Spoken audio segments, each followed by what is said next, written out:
Reaksi, reduksi, dan oksidasi. Ini adalah bagian kedua dari reaksi, reduksi, dan oksidasi. Nah, ini adalah konsep reaksi oksidasi reduksi berdasarkan perubahan bilangan oksidasi. Jadi, dulu para ilmuwan itu sudah menciptakan suatu metode untuk menentukan oksidator dan reduktor dalam suatu reaksi redoks, yaitu menggunakan konsep bilangan oksidasi. Jadi, bilangan oksidasi suatu unsur itu menggambarkan kemampuan unsur tersebut berikatan dan menunjukkan bagaimana peranan elektron dalam suatu senyawa. Nah, untuk memahami konsep oksidasi reduksi berdasarkan bilangan oksidasi, kita harus terlebih dahulu mempelajari apa itu bilangan oksidasi. Ya. Jadi, bilangan oksidasi atau tingkat oksidasi itu bisa dijelaskan sebagai berikut, ya. Yang pertama, ada aturan umum tentang bilangan oksidasi. Yang pertama adalah bilangan oksidasi unsur bebas itu adalah 0, ya. Jadi, bilangan oksidasi unsur bebas itu adalah 0. Contohnya unsur bebas adalah misalkan dari sini Al, Fe, ini kan unsur ya, unsur bebas yang sendirian, Mg, Na, maupun unsur yang meskipun dia jumlahnya 8, ada angka 8-nya, tetapi dia sendirian. Ini juga masuk aturan yang pertama, yaitu bilangan oksidasinya adalah 0. Aturan yang kedua yaitu bilangan oksidasi hidrogen dalam senyawa adalah +1. Misalkan HCl, ya. Ini kan senyawa HCl, berarti hidrogen di sini bilangan oksidasinya adalah +1. Bisa ditulis begini, ya. Ingat, jumlah bilangan oksidasi dalam suatu senyawa itu harus sama dengan 0.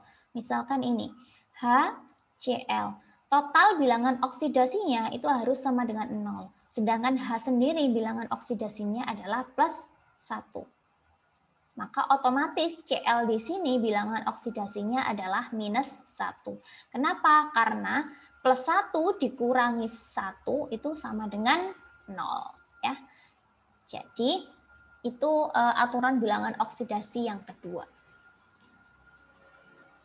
Begitu juga dengan misalkan NH3. H di sini bilangan oksidasinya adalah +1. Ya. Nah, karena H ini ada 3, ya, H3 ya, berarti 1 dikali 3 berarti +3. Ingat, total dari bilangan oksidasi suatu senyawa itu harus sama dengan 0 kalau dia tidak ada muatannya. Berarti karena H3 ini adalah +3, maka N di sini adalah -3, ya. Jadi -3 ditambah 3 kan sama dengan 0. Dalam hidrida logam, bilangan oksidasi oksigen sama dengan -1. Ini pengecualian ya. Misalkan NaH ini salah satu contoh hidrida logam. Atau CaH2 ini adalah hidrida logam. Hidrida logam itu apa sih? Yaitu unsur logam Ca yang berikatan dengan H, ya. Itu namanya hidrida logam. Yang ketiga adalah bilangan oksidasi oksigen dalam senyawa sama dengan -2. Ya. Misalkan saya kasih contoh CO2. Jadi O di sini bilangan oksidasinya adalah -2. Karena O-nya ini ada 2, maka dikali 2. Ini dikali dulu ya, kali. Maka di sini adalah -4. Ingat, jumlah bilangan oksidasi dalam suatu senyawa harus sama dengan 0. Maka C-nya di sini adalah bilangan oksidasinya +4. +4 dikurangi 4 kan sama dengan 0. Ya. Nah, itu aturan yang ketiga. Kemudian aturan yang keempat, bilangan oksidasi suatu ion monoatomik sama dengan muatannya. Contoh, misalkan ion Na+, berarti bilangan oksidasinya adalah +1, yaitu sama dengan muatannya. Ion Mg2+, berarti bilangan oksidasinya adalah +2, yaitu sama dengan muatannya. Al3+, yaitu 3, sama dengan muatannya. Cl-, bilangan oksidasinya berarti -1. S2- berarti bilangan oksidasinya adalah -2-.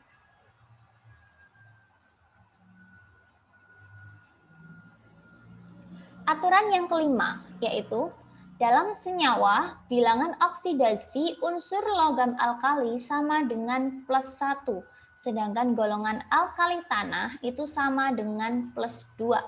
Jadi logam alkali itu adalah logam golongan 1 ya. Sedangkan alkali tanah itu adalah logam yang golongan 2A ya maksudnya ya. Ini golongan 1A, yang satu golongan 2A. Misalkan oksidasi dari K dalam senyawa KCl. Berarti K ini karena dia golongan 1 otomatis bilangan oksidasinya adalah +1. Ya. K di sini juga begitu. Otomatis adalah +1. Dan seterusnya. Misalnya contoh yang kedua, bilangan oksidasi Ca. Ca itu ada dalam golongan 2A, maka bilangan oksidasinya adalah +2. +2 ya, yang ini adalah +2. Ini juga bilangan oksidasinya adalah +2 ya. Yang keenam, aturannya adalah jumlah bilangan oksidasi unsur-unsur dalam senyawa sama dengan 0. Ini yang saya sebutkan tadi ya. Misalkan tadi SO2. Jadi jumlahnya harus sama dengan 0 ya. Karena aturan O tadi yang saya sebutkan di nomor 4 atau 3 tadi, O bilangan oksidasinya dalam senyawa adalah -2 ya. Nah, karena O ada 2, maka dikali 2, dia menjadi -4. Jadi otomatis S di sini agar dia sama dengan 0, maka S adalah +4 ya. Nah, ini yang dimaksud ini. Nah, ini punyanya S, ini punyanya O2. Yang ketujuh, jumlah bilangan oksidasi unsur-unsur dalam suatu ion yang terdiri atas beberapa unsur sama dengan muatannya. Ini kalau SO2 tadi kan sama dengan 0 ya, tetapi beda lagi dengan kalau SO4 2-. Nah, ini ya yang ada angka 2-nya ini ya. Maka jumlah bilangan oksidasinya di sini itu harus sama dengan muatannya. Muatannya berapa? 2- ya, berarti harus sama dengan -2. Nah, berarti kita ingat lagi aturan yang pertama. Kalau O dalam senyawa, bilangan oksidasinya adalah -2. Karena O-nya ada 4, berarti 2 ini dikali dengan 4. Berarti dia berapa? -8. Nah, ini harus sama dengan -2. Caranya gimana? Berapa dikurangi 8 sama dengan -2? Jawabannya adalah +6. Ya. Ini kan artinya sama dengan gini ya, artinya ya.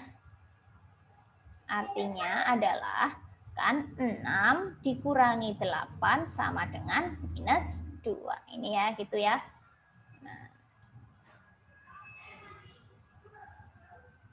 Oke, sekarang saya kasih contoh. Misalkan contoh yang ini, ion Mn4O-. Berarti ini totalnya harus sama dengan muatannya. Kan muatannya cuma min ya. Min itu kan artinya -1 ya. O dalam senyawa adalah -2 ya. -2 harus dikali dengan 4 karena ada angka 4-nya, berarti dia -8. Nah, berarti berapa dikurangi 8 sama dengan -1? Jawabannya adalah 7. 7 dikurangi 8 sama dengan -1 ya. Jadi artinya apa? 7 ini adalah bilangan oksidasi dari Mn. Sedangkan minus 8 ini adalah bilangan oksidasi dari O4 ya.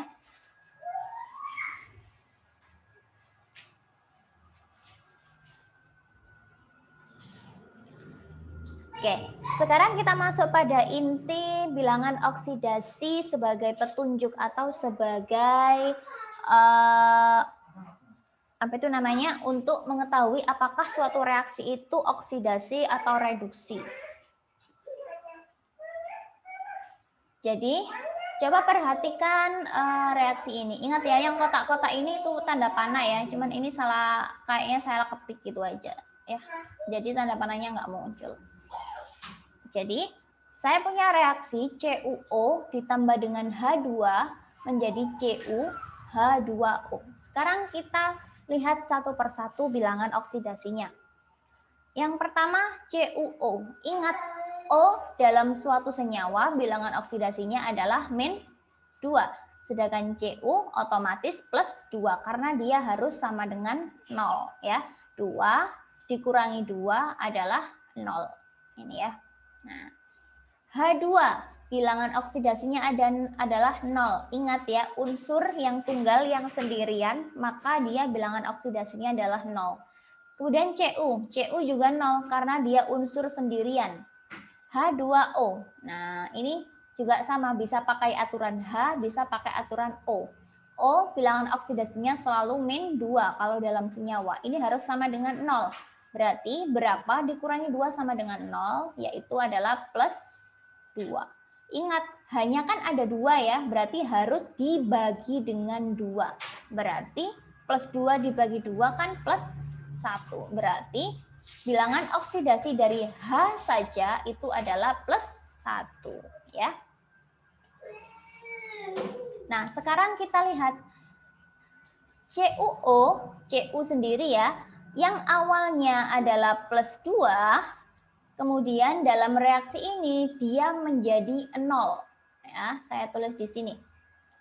Cu awalnya adalah berapa? Plus 2, dia berubah menjadi Cu yang bilangan oksidasinya 0. Dari plus 2 ke 0, otomatis dia akan turun ya. Oke, saya catat dulu. Kemudian yang kedua, H2. H2 ini dari 0, dia berubah menjadi plus 1. Oke, saya catat dulu. H2 di sini awalnya 0. Dia menjadi H2 di sini yang plus 1. Dari 0 ke plus 1, dia bilangan oksidasinya adalah naik ya. Nah, di sini bilangan oksidasi Cu pada CuO adalah plus 2 dan Cu adalah 0. Bilangan oksidasi Cu mengalami penurunan. Nah, dari plus 2 menjadi 0 ya. Makanya bilangan CuO ini dia bertindak sebagai apa? Sebagai oksidator ya. Kemudian karena bilangan H pada H2 ini 0 menjadi plus 1, maka H mengalami kenaikan ya. Maka H2 ini bertindak sebagai reduktor ya. Jadi CuO ini bertindak sebagai apa? Oksidator. Yang ini dia bertindak sebagai reduktor. Oksidator akan mengalami reduksi, sedangkan reduktor akan mengalami oksidasi. Ya. Jadi, kesimpulannya apa? Reduksi adalah peristiwa penurunan bilangan oksidasi. Ya. Nah, ini kan turun ya, berarti dia apa? Mengalami reduksi. Sedangkan yang mengalami kenaikan bilangan oksidasi, dia mengalami peristiwa oksidasi. oksidasi.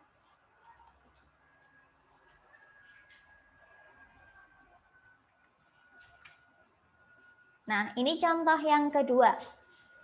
Contoh lagi ya. H2 ditambah dengan O2, dia menjadi 2H2O. H2 itu kan bilangan oksidasinya 0 karena dia unsur sendirian ya. 0. O2 dia juga unsur sendirian, maka bilangan oksidasinya adalah 0. Sedangkan H2O, O di sini dalam senyawa berarti bilangan oksidasinya adalah min 2 ya ini ya. Sedangkan H2 berarti sisanya kan harus sama dengan 0. Berarti berapa dikurangi 2 sama dengan 0? Yaitu plus 2. Karena 2 hanya ini ada 2, maka harus dibagi dengan 2. Berarti dia adalah plus 1. Ya. Ini plus 1. Sedangkan O-nya adalah min 2. Sekarang kita perhatikan. 0 menjadi 1 ya. H2 ini kan awalnya 0, dia menjadi plus 1. Berarti dia naik. Kemudian ini H2 ya, dari H2O. Kemudian ini O2, yang ini ya, menjadi H2O yang O-nya ini. Dia yang awalnya 0 menjadi min 2. Berarti dia turun. Nah, berarti kalau yang turun, dia mengalami apa? Reduksi. Kalau yang bilangan oksidasinya naik, dia mengalami oksidasi. Ya. Jadi, yang mengalami oksidasi itu disebut dengan reduktor. Sedangkan yang mengalami reduksi disebut dengan oksidator. Jadi dibalik ya. Oksidator mengalami reduksi dan reduktor mengalami oksidasi. Jadi kebalikannya ya istilahnya.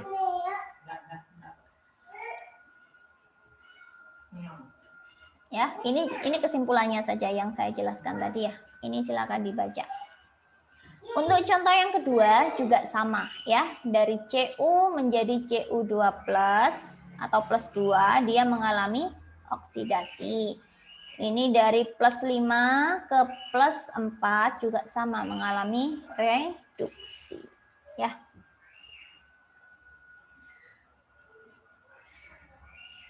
Silakan yang nomor 2 dicoba sendiri ya. HNO3 berarti O-nya berapa, H-nya berapa ya.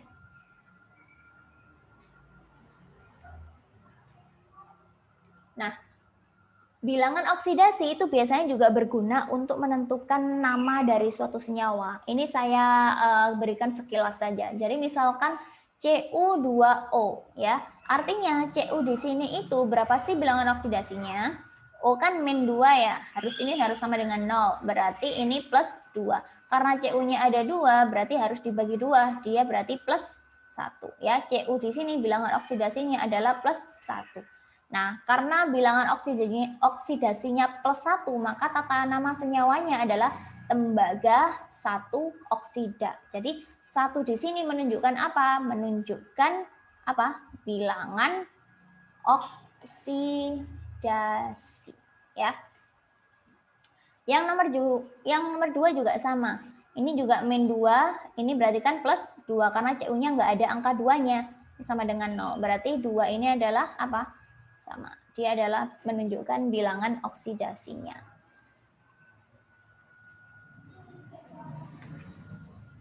Baik, sekarang saya tunjukkan apa sih kegunaan mempelajari reaksi oksidasi dan reduksi. Nah, Anda kalau tahu istilah penyepuhan. Penyepuhan itu nama lainnya adalah electroplating. Ya. Jadi, electroplating itu adalah proses penempelan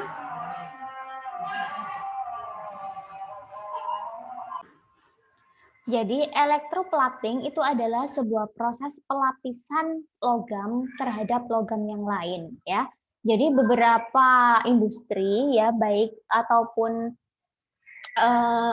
beberapa industri yang menggunakan teknik elektroplating, misalkan pada industri besi dan baja. Jadi kalau kita mau atau kalau suatu pabrik mau memproduksi suatu baja yang misalkan tahan karat, maka baja itu bisa dilapisi dengan misalkan dengan nikel seperti itu ya. Teknik elektroplating itu biasanya juga digunakan untuk melapisi cincin, misalkan seseorang punya cincin dari tembaga gitu ya, biar kelihatan lebih cantik, dia bisa disepuh atau bisa istilahnya di elektroplating atau di elektrolisis dengan misalkan lapisan emas. Jadi seakan-akan emas ya, tapi pada dasarnya dalamnya itu cincin tembaga yang dilapisi emas gitu. Atau misalkan sendok perak ya. Jadi sebenarnya sendoknya terbuat dari apa itu namanya? Besi atau terbuat dari campuran besi dan tembaga misalkan. Biar dia kelihatan lebih bagus bisa dilapisi dengan emas, yaitu dengan cara disepuh atau penyepuhan atau elektroplating ya. Jadi elektroplating itu adalah sebuah prosesnya namanya adalah elektrolisis ya. Nah, elektrolisis ini itu adalah reaksi yang terjadi karena adanya aliran listrik ya. Tetapi reaksi kimia di dalam proses elektrolisis ini adalah reaksi oksidasi reduksi ya.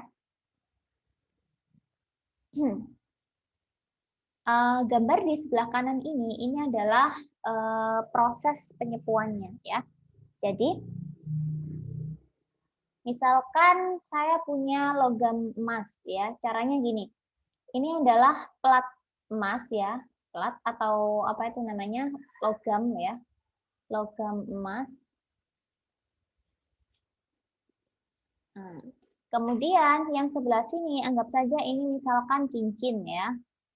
Kan bulat ya, misalkan cincin tembaga. Ini sudah ada tulisannya cincin tembaga. Nah, cincin tembaga ini mau saya lapisi dengan emas. Nah, caranya seperti ini. Yang pertama, ini dihubungkan dengan sebuah listrik ya, sebuah aliran listrik ya. Nah, ini pakai kabel ya, pokoknya pakai penghantar listrik. Kemudian emasnya ini dicelupkan ke sebuah larutan. Ini larutan tertentu lah ya. Nanti tak jelaskan lebih lanjut. Jadi larutan ini di sini pakai larutan AuCl. Ini ada keterangannya ya. Larutan AuCl3. Nah, ketika aliran listrik ini sudah dinyalakan ya, maka AU ini yang awalnya dia berupa logam, dia akan terionisasi menjadi AU3+ ya. Dia akan keluar ke larutannya sini. Nah, setelah keluar ke larutannya ini ya, AU3+ ini dia akan menempel pada tembaga ini. Jadi, kalau kita lihat reaksi kimianya seperti ini. Di kutub positif ya, kutub positif itu yang ini ya.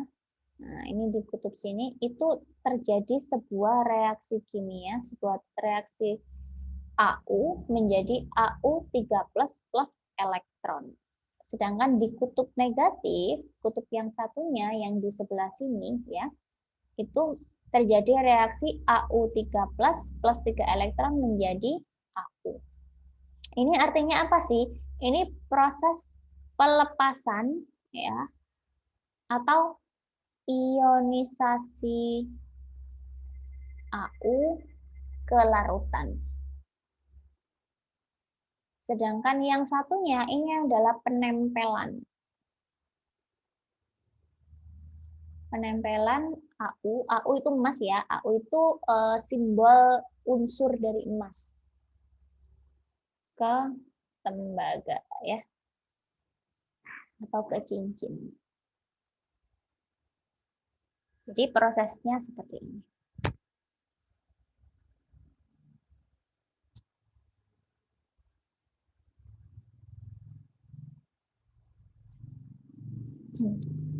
Beberapa benda atau beberapa aplikasi lain yang menggunakan prinsip reaksi redoks itu antara lain misalkan aki ataupun batu baterai ya. Nanti silakan Anda cari sendiri beberapa atau apa saja sih reaksi oksidasi dan reduksi itu digunakan untuk apa saja ya.